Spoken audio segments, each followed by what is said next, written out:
Good morning mga kaibigan. Ako ngayon ay naglalagalag, namamasyal. At sa aking pamamasyal,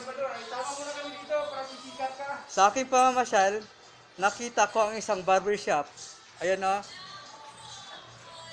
Ang hahanapin niyo pong barbershop ay katulad nito na malinis. Ayan. Bago po kayo pumasok at magpagupit, tiyakin na po na kayo ay safe. Paano? Unang-una po ay mayroong alcohol. Ayan. At meron din pong face mask.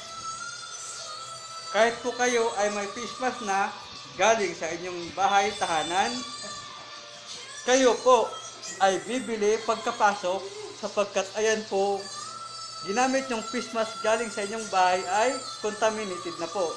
So, bibili kayo ngayon ng K95. Okay. Sa K95 po, hindi ko po alam ang presyo, pero itanong na lang po natin dito sa may-ari ng barbershop na ito. Ayan o, ayan o. Ayan. Kaway-kaway sa mga pugi dyan.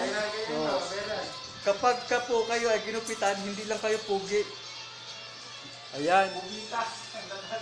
Bago po kayo pumasok, makikita nyo din po ang vendor machine. Ayan po, coffee.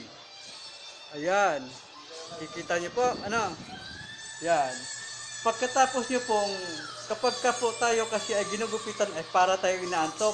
Paglabas nyo po, may coffee po. Pwede po kayong uminom ng kape. O, di ba?